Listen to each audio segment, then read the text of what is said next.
Ladies and gentlemen, after 5.5 months, we are finally here to do it all.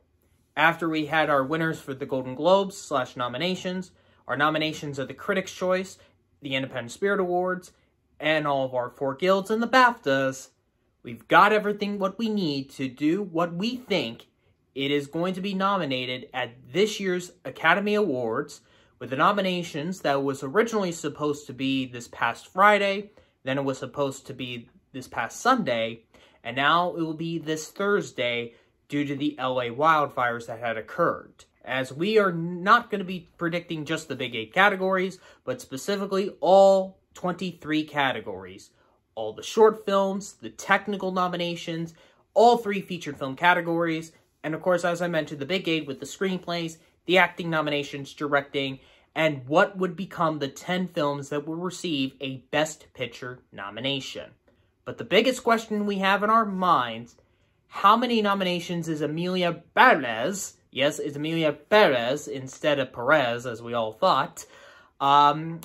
Is it gonna top the Oscars record to tie in with All About Eve, Titanic, and La La Land to become the most nominated film in the Academy's history?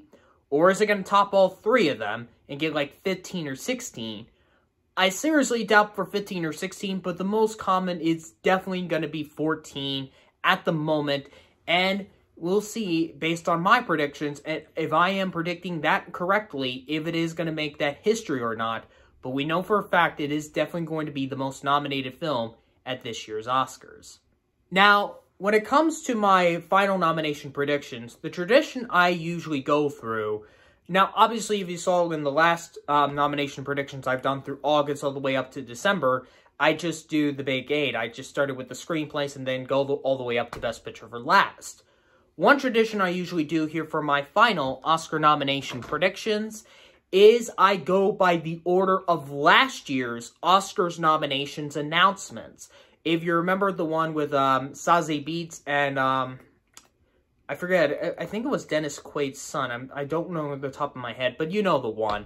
2 of the most enthusiastic nomination announcers, presenters probably in recent years. They were really enthused.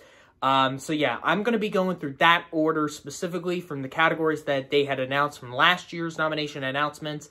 These, of course, these categories orders are going to probably be different when they do their nomination announcements. So the nominations are going to be kind of announced in the virtual way like they did back for the films of 2021 with Tracy Ellis Ross and the late Leslie Jordan. That's what's going to be happening. I don't think they have not confirmed on who is announcing the nominations yet. But they of course will be announced on early Thursday morning. I don't think I will be able to watch them live, so it will be pretty late in the nighttime when my nomination reactions would be released.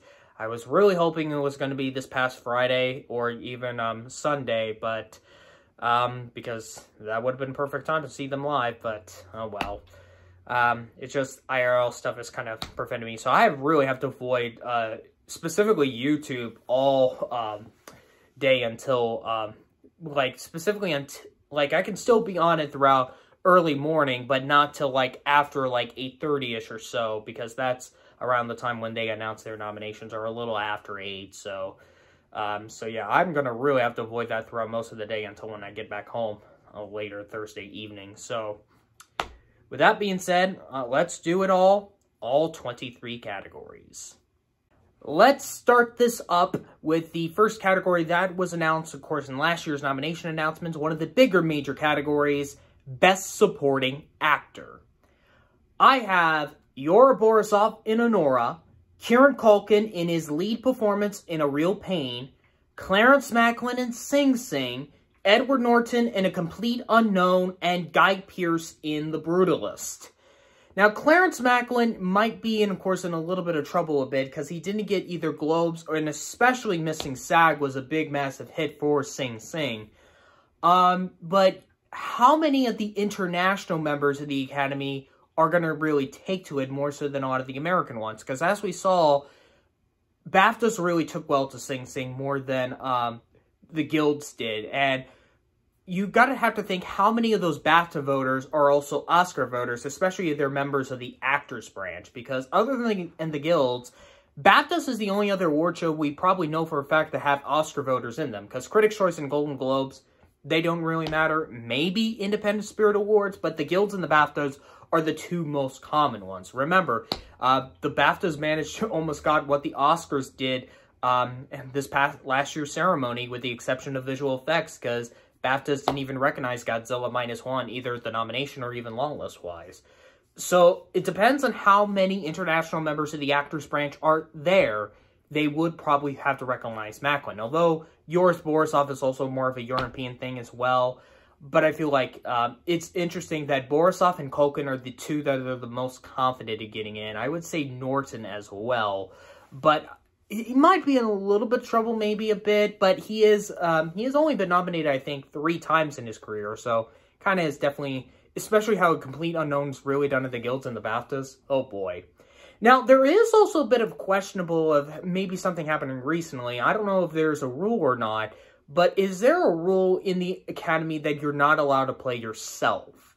Because Macklin does play himself here in the movie, from what I hear in Sing Sing. So if he doesn't show up on Oscars nomination day, it could be an ineligibility thing. If they do reveal that they are not allowed to nominate actors for playing themselves, it is an ineligibility rule. So it is definitely going to be the biggest eye-catching moment if Macklin does miss on Oscar nominations day, because there are 3 possibilities, but probably the one that is the most likely that could show up is Germany's Strawn and The Apprentice, especially making it at SAG, by all means. SAG really, that was kind of a surprise, although they didn't recognize Stan, but the fact they still went with Germany's Strong was kind of shocking.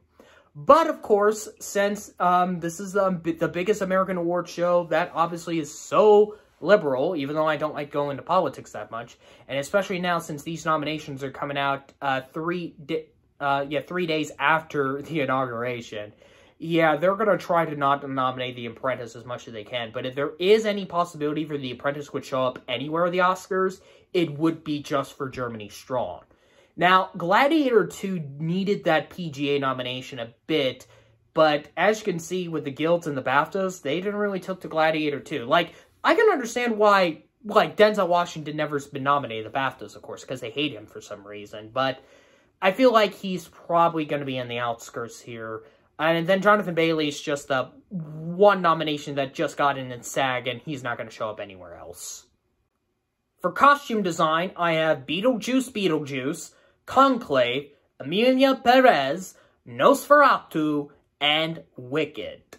I was a little bit hesitant of going with Beetlejuice anything at the Oscars, but especially it didn't really show up anywhere at BAFTAs, but it has done well at a lot of the technical guilds. And I think the movie has to get at least recognized for some places, and I do think this is one of the 2 I feel like I'm the most confident. Now, leaving Dune Part 2 out was kind of a big hit, but I think after seeing somebody had a kind of a question video he did recently about, like, what could happen with Dune Part 2 at the Oscars, it is definitely going to underperform a little bit, and I think it's definitely not going to show up here. This could also be the one and only time Blitz would show up here, other than that and maybe Sound, but I think it's kind of far off, and it's just like, even though they have been going a little bit more contemporary stuff like Emilia Pérez, but it's just, they're just going to show how much they're going to love the movie that much. They're just going to go all in on it, like Oppenheimer and Everything Everywhere All at Once. So, with those 2 getting in this category, Emilia Pérez makes a lot of sense. Even kind of Conclave, I would say. For makeup and hairstyling, I have Beetlejuice, Emilia Pérez, Nosferatu, The Substance, and Wicked. With the first Beetlejuice winning in this category, I believe, I think it did win this category, so it does make sense. Like, it's interesting, I have 4 already in the costume design lineup. It's just the difference is that this is the Substance Award to lose, especially if Demi Moore is going to be taking the Oscar for Best Actress. It does have to win this category specifically. Now, Waltzing with Brando, I almost did consider it a bit, and it could be something that could knock off either Beetlejuice, or Emilia Pérez out here. This is another category I have Dune Part 2 underperforming. Now, if either A Different Man or The Apprentice do get in, it could show signs did win with Sebastian Stan for one of the performances or not. But I think it's going to cancel each other out. But obviously, if one of the 2 movies is going to get in, it would probably be A Different Man. So, if Stan is going to get nominated for Best Actor. Now we come into one of the difficult categories to predict. Some of the short films, at least 2 of them, because they kind of do these 2 first, and then they do the 3rd one in the second half of the nomination announcements. And I did kind of have to do a little bit of research in some of the subject matters or something like that, because a lot of these subject matters are almost like very Oscar baity, but some of them made a lot of sense, and some of them have critic praise and stuff like that. So for Best Live Action Short, I have Onaju, I Am Not a Robot, The Ice Cream Man, A Line, and The Man Who Could Not Remain Silent. The Man Who Could Not Remain Silent will probably be the most likely one, especially it's a biopic short on one of the deadliest terrorist attacks. I think wasn't in Bosnia and Herzegovina. It was somewhere around Europe. I don't know. I think it was in Bosnia and Herzegovina from what I remembered. So, I Am Not a Robot might have something to do with because with the technology.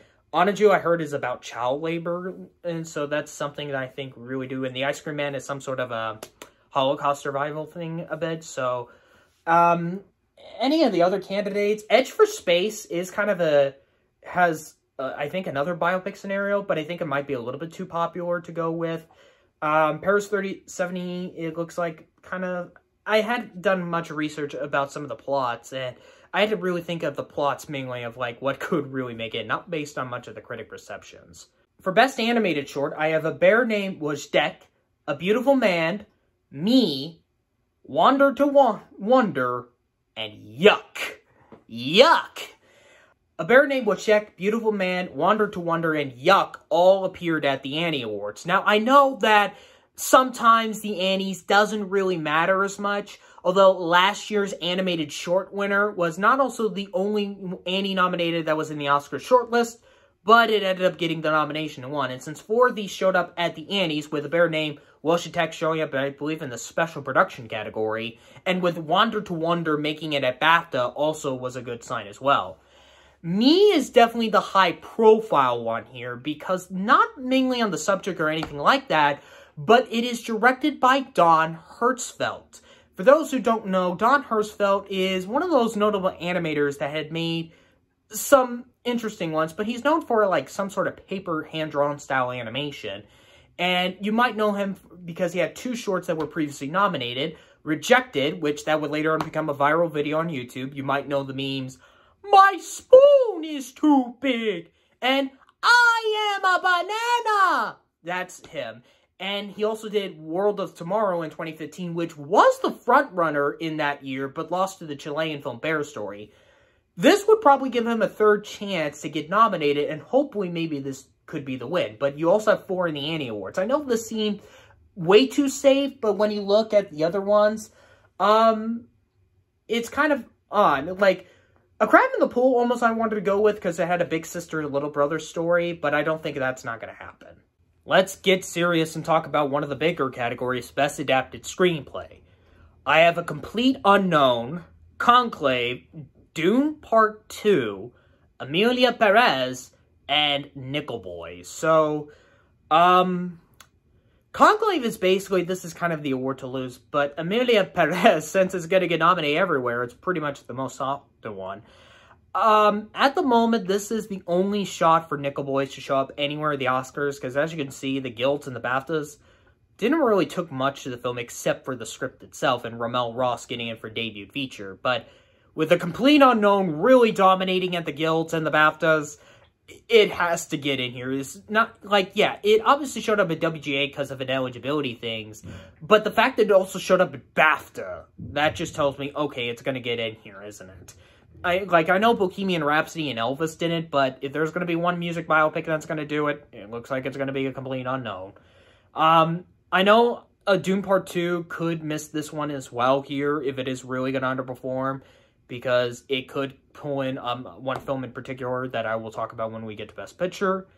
I did leave Sing Sing out. Now, if Clarence Macklin obviously does not get in for Best Supporting Actor, he still would get in for Best Adapted Screenplay regardless, because he is one of the story credits of the film with somebody else, one of the other inmates that also is playing them, former inmates that are playing themselves, with Craig Redor and Clint, I forgot the guy's name, because So it is a possibility. Hitman did got the Writer's Guild, but I think that's kind of far off. Same thing with Wicked. It's just like, I'm kind of confident in the 4 I have. It's just the 5th one is either going to be Dune Part 2 or Sing Sing. And I think with Sing Sing, I could see it kind of pulling like what Killers of the Flower Moon did last year, where it just still gets in for Best Picture without a screenplay nomination. Because I still have a little bit more support in Sing Sing, depending on how many international voters, of course, there are, not just in the actors branch, but also the writing branch and even the music branch when we get into those categories. For original screenplay, I have Honora, The Brutalist, A Real Pain, September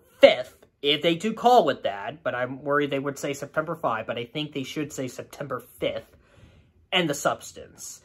Yeah, with September 5th getting that PGA nomination, it's now guaranteed in the 5th slot for original, because it has been kind of out there throughout the season, because it got that independent film editing nomination at the Independent Spirit Awards. It was the only nomination for motion picture... It only got motion picture drama at the Golden Globes, I meant. And then it got original screenplay and film editing Critics' Choice. And then it just disappeared for the rest of the guilds and the BAFTA. It got no showing the BAFTA long list. I would have been a little bit more convinced if it did got a SAG Ensemble nomination, which it didn't. But the fact that it did got in PGA at the last minute, it could be now showing that 5th slot, because Challengers is still the possibility, but a heads up, I have it getting in shut out of the Oscars. Kneecap, that was just a BAFTA thing. Civil War, obviously a Writer's Guild thing. Same thing with My Old Ass. If they do want to go a different way, they could go with All We Imagine Is Light, but the fact that it didn't do well at the BAFTAs, that kind of shows that there might be some support for the community, but I would not be surprised if it still gets in this category here. It's just I feel like Challengers might be the more likely one if it's not September 5th. But since Challengers did not show up at PGA, I feel like that movie is going to get shut out of the Oscars. And then we get into what was the last category announced during the first half of the nominations, and probably one of the most toughest acting categories to predict, Best Supporting Actress, because we already have 2 locked in. And then there are 8 candidates that could get in that 3rd, 4th, and 5th place spot. Like, it's all over the place. Like, there are only 2 people that have gotten everywhere, and then all the others, they just go random here. Some just stick at Critics' Choice and Globes, some just go at Globes and SAG, some just go with SAG and BAFTA, some goes BAFTA and Critics' Choice, you name it. It's just, like, or Globes and BAFTAs, you name it. It's just, like, insane. So I had to really think about with some of the comparisons and how well some of the strong movies are going to do here, especially for Best Picture candidacies. So with that being said, I am saying Jamie Lee Curtis in The Last Showgirl, Selena Gomez and Emilia Pérez, Ariana Grande in her lead performance in Wicked, Isabel Rossellini in Conclave, and Zoe Saldana in her lead performance in Emilia Pérez. Saldana and Grande are the only 2 that are automatically going to stay in here no matter what. Unless if somehow one of them got snubbed, that would just be shocking, but I don't think that's going to happen, because I have to have Putin Gomez in here if Emilia Pérez is going to be the most nominated film. And since I also have Conclave kind of thinking if the movie's going to get double-digit nominations, it needs to show a little bit of love, in not just in some of the technical categories, but with Rossellini being a veteran in this category. Well, no, okay, a veteran in the acting industry, I meant, and especially in notable films, especially Blue Velvet, rest in peace, David Lynch, and the fact that she was never nominated in her career. Like, if I'm correct, she showed up at Globes, like, she didn't show up at SAG, I believe. Did she show up at BAFTA? Yeah, I think, yeah, she did. It's just that when you look at the other candidates, you also have Monica Barbario in A Complete Unknown, where she just got in at SAG, and it just shows how much they are going to take to the movie. Felicity Jones in The Brutalist, if she did, like, she did got in BAFTA, but I think there's going to be a lot of veteran status with Jamie Lee Curtis, and even though Curtis just won 2 years ago, but with Isabel Rossellini, if they're going to go with one of the smaller performances, even though Jones is a previous nominee, they're going to go with a veteran one to get her first nomination. Quali was just a Critics and Globes thing, as we see, so it would be shocking if she does get in. And then Deadweiler still needs to kind of make it up for not getting in for Till. She still got in SAG, but she wasn't longlisted at BAFTA, and obviously the Globes didn't recognize her as well. And then Ingenue Ellis, that's kind of a little bit far off for Nickel Boys, but if she just shows up, if Nickel Boys is going to get a stronger Best Picture presence, it might be. But yeah, 8 of these are fighting it out for the 3rd and 4th and 5th slot. It's just Grande and Zeldana are just watching in and see which ones of these 8 ladies are going to get in. And I know Zeldana is hoping that her fellow co-star will get nominated. Now we come into ABC's favorite category at the Oscars, more so than Best Picture, because of the rating purposes, Best Original Song, because they think it's more important than anything else. But even though there's not like a big pop star, with the exception maybe one that will most likely get nominated. So I have El Mal from Emilia Pérez, The Journey from the 6888, a.k.a. the reserved nomination slot for Diane Warren, Like a Bird from Sing Sing, Mi Camino from Emilia Pérez, and Never Too Late from Elton John, Never Too Late. So we know the 3 that are going to get in, the 2 Emilia Pérez songs and the Diane Warren song. So yes, ladies and gentlemen, a Tyler Perry movie is going to become an Oscar-nominated movie. So that's because of Diane Warren. That's a thing. Depending on how much international voters here, and if Sing Sing is going to get in for Best Picture, it has to get recognized somewhere here. And I think Like a Bird would do it. It would be like with 2 years ago with This Is Life from Everything Everywhere All at Once, and last year with Joshing, A Song for My People. Now, when it comes to the big profile music star writing their own song, you have a couple of candidates. Well, actually 2 between that and with Elton John and with Pharrell Williams. But Elton John is a 2-time Oscar winner, and I feel like since ABC is almost kind of like they're running the category, and since they want to really go into the movie that much, especially since they had a couple of interviews on Good Morning America, I think they're going to probably try to get the music branch to go with Elton John. I have almost this conspiracy ABC is in charge of this category, but even though this branch has a huge bias towards Diane Warren and John Williams in the original score category, so even though Williams is not competing this year. So I have taken out Kiss the Sky from The Wild Robot. As you can see, I have a bit lower all the animated ones, and I will talk about that when we get to Best Animated Feature. It's odd they went with the Lainey Wilson song for Twisters instead of Ain't No Love in Oklahoma. If Blitz has a possibility, Winter Coat could show up, especially that would be a good highlight for to see Saoirse Ronan performing. Compress Repress, that would just be odd. Sick in the Head from Kneecap is also a possibility, especially with Kneecap having a big presence at the BAFTAs. We'll see how many international voters go. And out of all the songs, I actually have listened to all the songs out of context of their movies, by the way. And my personal favorite one is Harper and Will Go West from Will and Harper. That one was the best one. I would love to see it get nominated. And it would be interesting to also have Kristen Wiig getting her 2nd Oscar nomination that is not acting, because she was only been nominated once for Original Screenplay for Bridesmaids. And it definitely would be a heartwarming highlight, I would say, of the ceremony. Although it would be a way to get Will Ferrell to present at the Oscars and with his friend Harper. But I feel like it's going to be the 2 Emilia Pérez songs that are going to knock it out of the park. And then you have her, who is doing the journey. And then you have, I forget the singer for the Like a Bird one. And then you have Elton John and Brandy Charlie, is that the name, I believe? That is the co-singer of the song. So yeah, that's what I'm going with. For original score, I have The Brutalist, Conclave, Emilia Pérez, Nosferatu, and Sing Sing. Now, in recent years, it almost looks like you would think, because with American Fiction getting in here last year, you think they would go all in on just the picture nominees. And you would think, okay, so that means Wicked would come in. But when I was looking at my research, Wicked has not really showed up in any of score categories anywhere in other award shows except for Critics' Choice. So, and there has to be that, like, one random one. Now, Challengers did win the Golden Globe, but I feel like it would be like First Man, where it wins that, but doesn't get nominated. As I say, I have Challengers getting shut out of the Oscars. The Wild Robot, even though your composer was one of last year's Oscar winners in the documentary short category with Chris Bowers, I don't think they're not going to go with anything animation related. Once again, I'll talk about that when we get to animated feature. If Blitz showed up here at BAFTA, I would have gone with it, but since it didn't, it was kind of shocking. And I don't think there's any other candidates that are going to really top off the notch than any of the other bottom 4 candidates I can think of. Now we come into one of my difficult categories to predict at the Oscars, other than if you're not counting the shorts, Best Documentary Feature. I have Black Box Diaries, Dahomey, Daughters, No Other Land, and Sugar King. Now, somebody I have been saying No Other Land is not going to get nominated because Hollywood's kind of against Palestine or something like that, because you got to remember of Jonathan Glazer's speech last year that did cause some controversy, of course.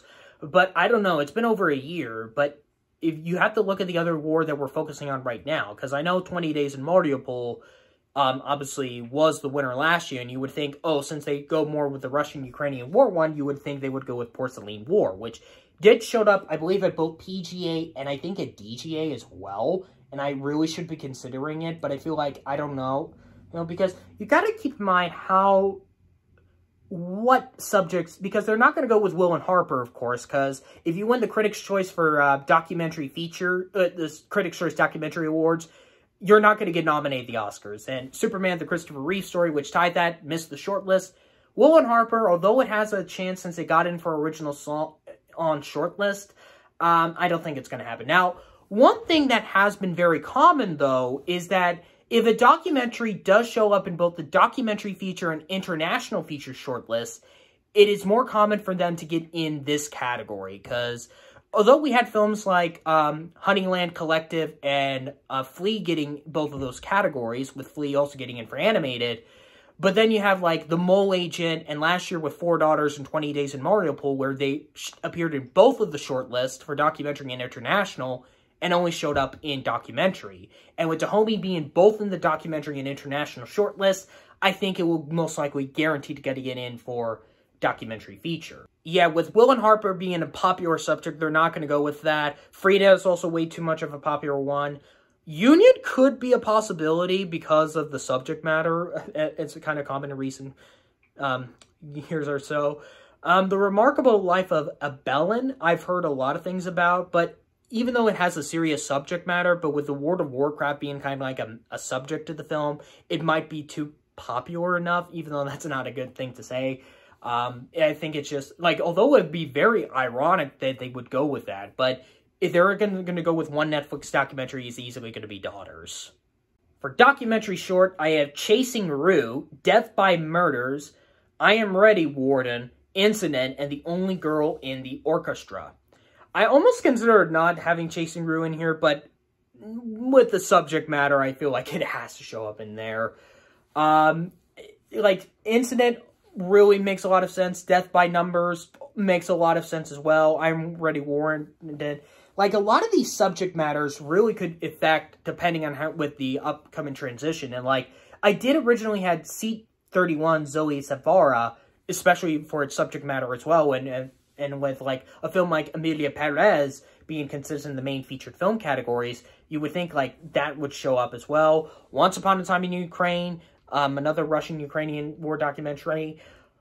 Michaela's Voice, I almost did consider it. Now, you would think it would be kind of connected with me a bit as a person with Asperger's syndrome, since it has an autism subject matter, but I've heard there's some controversy about the movie, the short specifically, so I'm a little bit worried. But then again, Detainment got in for live action short back in 2018, and that caused some controversy. Like, A Swim Lesson, it might be the more simple one, but I don't know how lighthearted they would go. Like, then again, they went with The Last Repair Shop last year, but because of where we are right now, I feel like if they really want to go with something serious, some of these, with the exception of probably The Only Girl in the Orchestra, if you take that out and replace it with Seat 31, it would just basically show how serious the documentary branch are with what's been going on with the real world. For Best International Feature, I have your winner, Emilia Pérez from France, How to Make Millions Before Grandma Dies from Thailand, I'm Still Here from Brazil, Kneecap from Ireland, and The Seed of the Sacred Fig from Germany. Now, I was tending not to go with The Seed of the Sacred Fig as potentially this year's A Hero and Decision to Leave, where it gets nominated everywhere but misses the Oscar nomination. And you would think I would add something like the animated film Flow from Latvia, but I will explain that, of course, once we get into the next category. Vermiglio, Italy has been a significant candidate. Girl with the Needle showed up at the Golden Globes. Santos got in for a debut by a British writer, director, producer at the BAFTAs. I don't think Dahomey's going to get the double nomination here. From Ground Zero, we already have No Other Land in the documentary category. Universal Language could be the out one. Yeah, there is going to be the one that has no precursors and gets the Oscar nomination. And it's a toss-up between How to Make Millions Before Grandma Dies and Universal Language from Canada. Universal Language makes more sense since it's probably the more common for a lot of the voters because it is from Canada. Well, specifically the easier country for them to go with. But How to Make Millions Before Grandma Dies, I believe, was a big hit at the box office back in Thailand. And it was kind of a big hit. And and because with the title alone, kind of like with Lunana Yak in the Classroom getting in 3 years ago, I feel like with a title like that, it has to show up here as the out-of-nowhere candidate. Because we had that out-of-nowhere one, not just with Lunana, but also with EO, and then last year with the Teacher's Lounge. So, How to Make Millions Before Grandma Dies, my out-of-nowhere pick. Now to Best Animated Feature, and let's just say, does anyone not have Flow, Inside Out 2, Memoir of a Snail, Wallace and Gromit, Vengeance Most Foul, and The Wild Robot? I don't think there's not any competition whatsoever. Now, there is something I do want to bring up a bit that I kind of had done a little video about this a little bit over a year ago. Now, if you remember, the last 2 years, no animated films did not get any nominations outside of their own categories, or any of the films nominated for animated feature got nominated for other categories, or additional nominations to be precise.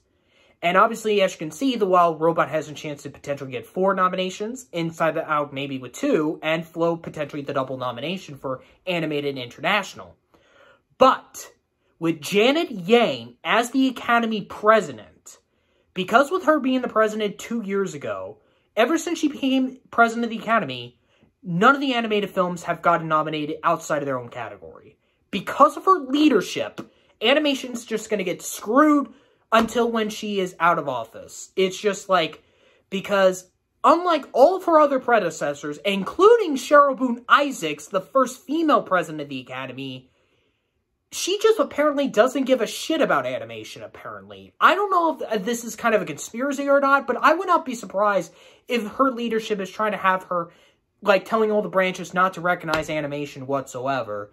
Because I don't know if she just views it as nothing but kid stuff, which is very odd because one of the high members of the Academy Board is Bonnie Arnold, one of the biggest animation producers ever, like the producer of the first Toy Story and a large majority of the DreamWorks movies, and she's even getting involved with the next Peanuts film adaptation, which is kind of a sequel to the 2015 movie. And she can't save the Academy's branch because of Yang's leadership. It's just that I don't know if she just views animation as, like, a medium of cinema. Like, I'm really respecting how the Academy's doing well with the non-English films in recent years, but animation is not. I mean, even her predecessor, 3 animated films got more than 2 nominations at the Oscars with Soul, Encanto, and Flea. And then when she took office, once we started for the films of 2022, she just basically just has the Academy ignore everything. Like, all the animation stuff outside of their own category, like Del Toro's Pinocchio and Across the Spider-Verse and The Boy and the Heroine. Wild Robot's not going to get nominated in the music categories, and I'm saying Flow's not going to get the double nomination. Because with her leadership, animation just gets discriminated because of her. I'm not saying if it's her or the entire board in general, but I don't know, her leadership is just something that's kind of questioning me. Does she hate animation, or does she just views it as kid stuff? I might be wrong on this. This is just an accusation. But unless if something happens, if the Wild Robot shows up at score and Flow for international, then there might be a little bit of improvement from her. I'm just saying this. I'm not saying this as a conspiracy or somewhat, but it's just that I'm thinking because what happened the past 2 years, it's not going to happen. It's going to happen again 3 years in a row. No animation respect whatsoever because of her leadership. With that out of the way, let's get into production design. I have The Brutalist, Conclave, Doom Part 2, Nosferatu, and Wicked. So, yeah, I really should be putting Beetlejuice in here. It didn't show up at BAFTA. It did well in the guilds, but the thing about it is, if it shows up here, then is it going to win? Because as we know, all Tim Burton movies that have gotten nominated for production design, they won. But the problem is with Beetlejuice, it's going up against Wicked. But the thing about it is, if Beetlejuice does get nominated and if it wins, that means Wicked for Good will most likely win next year.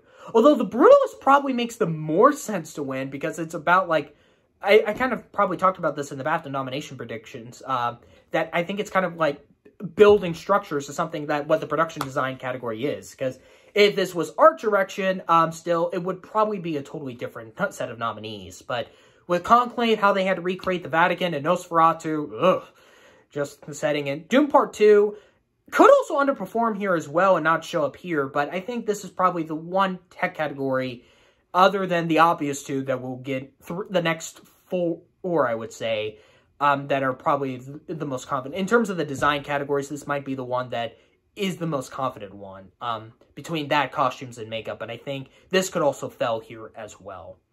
For film editing, I have Anora, Conclave, Doom Part 2, Emilia Pérez, and September 5th. With September 5th getting in PGA, I think it is going to get in here. Now, it is not that rare for a movie to get nominated for editing without a Best Picture nomination, because the last time it happened was not just that long ago with Tick, Tick, Boom, and then you have to go back with Baby Driver and I, Tonya. So it's not usually rare to see that happen, but with September 5th getting PGA, I think it will probably show up here, especially showing up at Critics' Choice and the Spirit Award by all means. And the other four kind of basically explain themselves. I almost want to say a complete unknown, because music biopics getting in here, pretty much a lot in common. But it has not showed up anywhere throughout most of the film editing nominations that I've seen, not even the AC Eddies. The substance really should be in this conversation if it is going to be stronger, but I have like 3 films already getting in the 4 most important categories to be at least a top 5 Best Picture candidate. Challengers could also be the same thing as well. The Brutalist would have made a lot of sense, but since it missed both the Guild and not even the BAFTA long list, that's kind of shocking, especially for its 3-hour length. For sound, this was actually what I had originally predicted for the BAFTAs, but I'm still doing it here at the Oscars, and that is A Complete Unknown, Doom Part 2, Emilia Pérez, Gladiator 2, and Wicked. I am a little bit concerned if Gladiator 2 is going to miss in here, because I could see a scenario where Gladiator 2 just gets 1 nomination, or even get totally shut out here, because it also really underperformed at the BAFTAs. But Deadpool and Wolverine, I heard, did well with the sound guilds. If there is a chance Blitz could do something, maybe. Now, remember, of course, last year they did went a little bit of a different direction and went with The Creator and Mission Impossible Dead Reckoning Part 1. And they kind of matched 2 of those with the visual effects category, which is something that's not that common. So maybe something like, if they really took to Alien Romulus, it could show up in here. Blitz could also be something as well, if they don't want to go with the whole music and battle things as well. Like, even though Alien Romulus is kind of like some sort of a battle-ish or something like that, but more kind of like in a gruesome way, and Blitz with the war thing makes a lot of sense. Wild Robot, as I said, since with Janet Yang as the president of the Academy discriminating animation, yeah, it's not going to happen here. If it does, that would be shocking, but I don't think it's not going to happen. For visual effects, I have Alien Romulus, Doom Part 2, Gladiator 2, Kingdom of the Planet of the Apes, and Wicked. I almost wanted to tend to snub Kingdom of the Planet of the Apes originally, but it did show up at BAFTA. I know putting Alien Romulus might be a kind of an odd thing. It didn't make it at BAFTA, but it has appeared 3 times in the Oscar shortlist, even though some other films have done it as well. But if there is going to be show up somewhere, it might be here. Kind of like how Society of the Snow. I know they're completely 2 different movies. Better Man did got in at BAFTA, and obviously this is the only chance for the movie to get in, since, of course, it can't go up for Song, of course, because it got disqualified. So, it is a possibility, but the movie had a massive opening flop. I don't know how many international members of the visual effects branch will go inside with this. Civil War did got the WGA nomination, but it got, I believe, shut out of BAFTA, so it's not going to happen. Twisters, I almost considered if I did took Kingdom of the Planet of the Apes out, but the only showed up was, what, the Globes? But that was for the dumb box office category, so I don't think it's not going to happen. And although it's not really much of an animated film, but Mufasa kind of is, I don't think, with Yang's leadership, I don't think they're going to recognize it. Even the Visual Effects Society didn't recognize the film as well. For cinematography, I have The Brutalist, A Complete Unknown, Conclave, Dune Part 2, and Nosferatu. Now, I really should be considering Maria here, because it did make it the Guild, but the problem is, the Cinematographers Guild nominated 7 candidates. It's like, the 5 I'm going with, and then you have Maria, and then Wicked. Yeah, Wicked's not going to happen. This is definitely one of the 2 tech categories that Emilia Pérez could fall short. I believe it did show up at BAFTA, but it didn't show up at the Guild. Same thing with Nickel Boys. It didn't show up at BAFTA, nor the Guilds either. Honora might be more of a far-off choice. It's just that I think these 5 could be the deal, especially how much they are going to take to A Complete Unknown. And other than production design, cinematography is probably the only 2 tech categories that Emilia Pérez would not get. Now we're into the big 4 categories, starting up with lead actor. And let me get this straight. Does anyone not have the SAG lineup? Adrian Brody in The Brutalist, Timothée Chalamet in A Complete Unknown, Daniel Craig in Queer, Coleman Domingo in Sing Sing, and Ray Fiennes in Conclave. Although oddly with Craig missing at BAFTA was very odd. But then again, the BAFTAs didn't really took to Queer that much in any of the long lists except for his performance. But SAG has been 3 out of 4 so far with the Oscars. The only year of this decade so far they didn't got was 2022 because they didn't nominate Paul Mescal for Aftersun. Now, with him showing up at BAFTA, Hugh Grant is a possibility here, especially he still needs to make it up for his Florence Foster Jenkins snub. And there's going to be a lot more surprise appearances for horror, like with Alien Romulus in the visual effects category, Nosferatu in the technical categories, and The Substance being in top tier. Maybe Heretic could also be a surprise bet for Hugh Grant. I would have been more confident if Heretic did show up at the Writers Guild, but it didn't. And of course, as we kind of mentioned in this, if Sebastian Stan is going to get nominated at the Oscars, it's going to be for A Different Man instead of The Apprentice because of how many liberal actors, members of the actors branch, specifically American ones, are going to be completely against it, especially how many actors refuse to go with him to talk to him through the actors on actors discussion. So if there is any chance The Apprentice will show up, will just be for Germany Strong, but because these nominations being out on the same week as Trump's inauguration, yeah, yeah, it's not going to happen. Otherwise, it's going to spark some controversy from some liberal news medias and some radical right-wing medias that they're recognizing a movie that is, it's like the media would, right-wing would say, it's false, or the news media would say, oh no, it's going to, like, Trump is going to try to sue the Oscars or something like that. I don't know, but it's just, like, we don't know what's going to happen until nominations morning, but I think the best way to do is to shut out The Apprentice in general to avoid controversies. And then for lead actress, we are kind of low in a little bit more candidates compared to supporting actress, but there's still, like, 5 people that are now battling it out for the 4th and 5th slot. I end up going with, and since we've got to remember that there's always that one big snub, and I have been saying it throughout the season, a bit of the season, and you might know where I'm going with this. I have Pamela Anderson in The Last Showgirl, Carlos Sevilla Gascon and Emilia Pérez, Mikey Madison in Honora, Demi Moore in The Substance, and Fernando Torres in I'm Still Here. With the veteran status of her, and especially the SAG nomination for both her and Jamie Lee Curtis, The Last Showgirl is kind of being like Naiad this year, and that's going to happen because they both showed up at... no, Anderson only showed up at the Globes. Curtis showed up at BAFTA, but both of them showed up at SAG, so... And especially being a late, recent movie a lot of voters had to watch, and maybe with recency bias, they might go with that, especially many friends, members of the actors branch might want to recognize Anderson. Same thing with Fernando Torres. Now, we have not...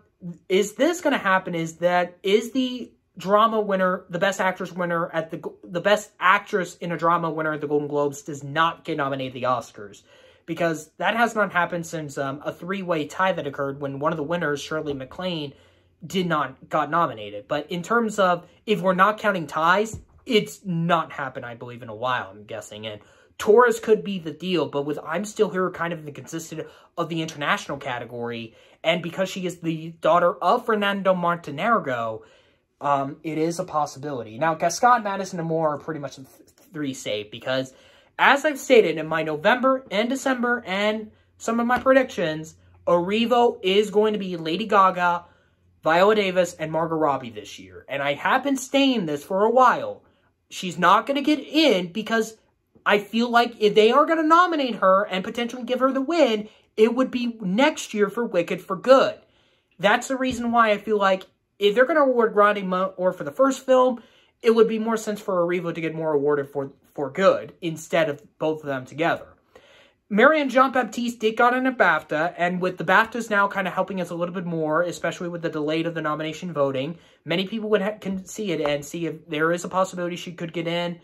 Now, Angelina Jolie is in the same position as Kristen Stewart. She did miss SAG and BAFTA, and Maria has been a little bit more consistent a bit when it comes to, like, the technical-wise, like, it's in the shortlist for makeup and hairstyling. It could get in for cinematography, and it is a possibility that she could still get in.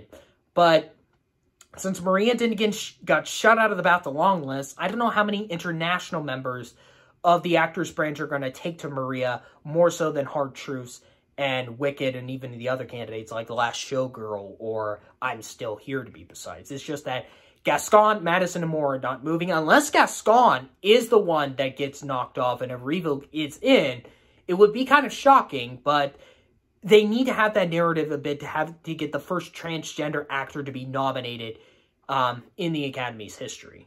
I don't know if this category or Best Supporting Actress is going to ask me who the hell is it, because actress is not much strong as we thought, because now we're down to like 5 candidates for that 4th and 5th place spot. Best Director, I'm worried that this might be way too easy, and that is Sean Baker for Honora, Brady Corbett for The Brutalist, Edward Berger for Conclave, Jacques Audiard for Emilia Pérez, and Corlair Rashad for The Substance. You gotta have Rashad in there, because if she doesn't, we're gonna see news media bitching and complaining that no woman is nominated for director. And so it has to make sense. She didn't get in a DGA, which it was kind of not surprising, but you gotta have to have her in there. If there is anyone that's gonna miss, it would be Sean Baker, because with Honora not getting a single win of the Globes, and we're unsure if it's a clear Best Picture frontrunner when you look at The Brutalist, Emilia Pérez, and Conclave, Honora could be the vulnerable one, and they could go somebody like James Mangold for A Complete Unknown to get his first nomination for directing for his entire career. He has been nominated before, but first time in director would be something. Since he got into BAFTA, Denis Villeneuve could make it up, but I don't feel so. If they are really going to take to September 5th, maybe Tim Verhellenbaum could be the out-of-nowhere candidate like Ruben Östlund 2 years ago. Maybe even Robert Edgars. John M. Chu is most likely going to probably be more in the conversation for next year. And now we come into Best Picture. Now, last year, as we know, that the Producers Guild would actually end up matching what the Oscars would be for the very first time when we go by the legit 10 nominations, if you're not going by the random years with 9 or 8.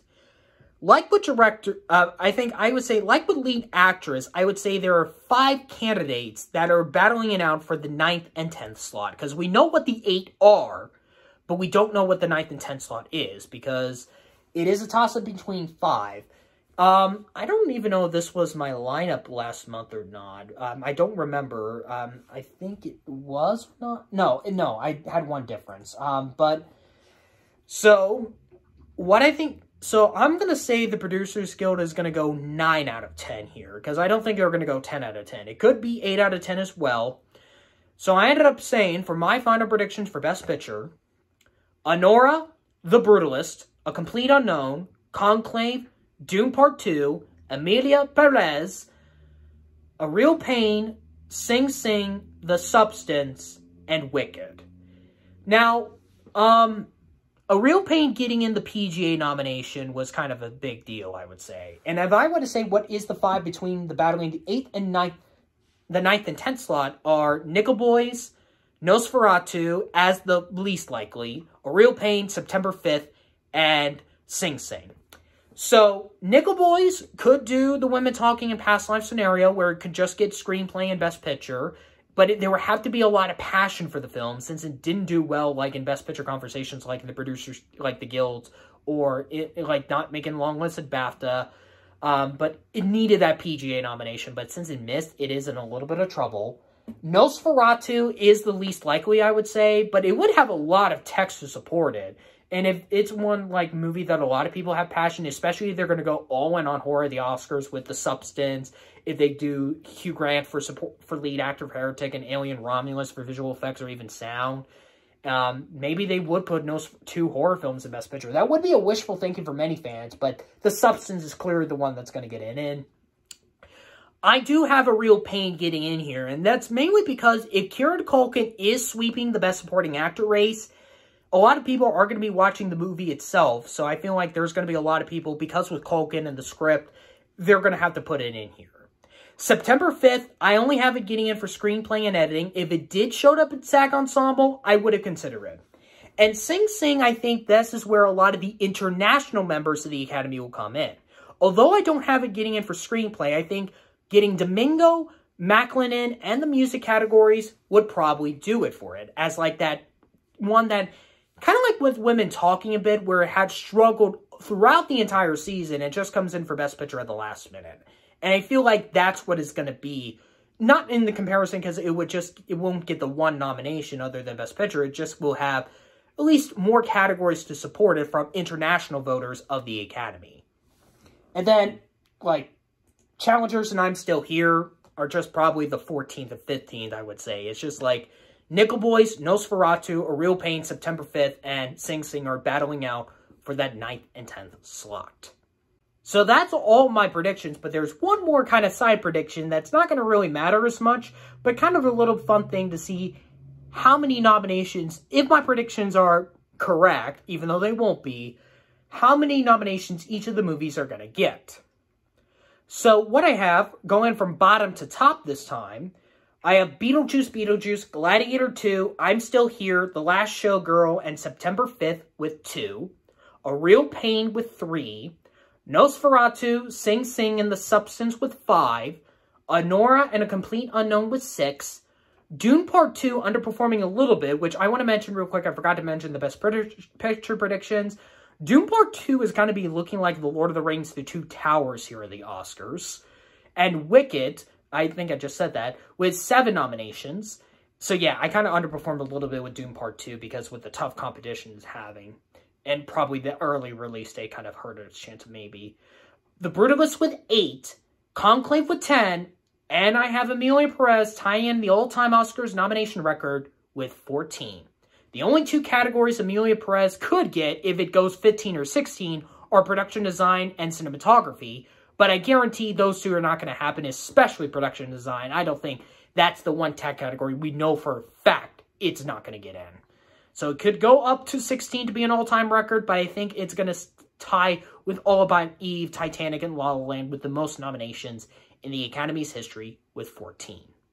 And with that, that wraps up my Oscar nomination predictions, or final ones to be precise, here on the month of January of 2025 before the nominations begins or announced. If you're new to the channel, you can hit that subscribe button, hit the like button, and follow me on the Awards Expert app if you want to continue my award show journey. So we'll see you on very late Thursday night for my Oscar nomination reaction video.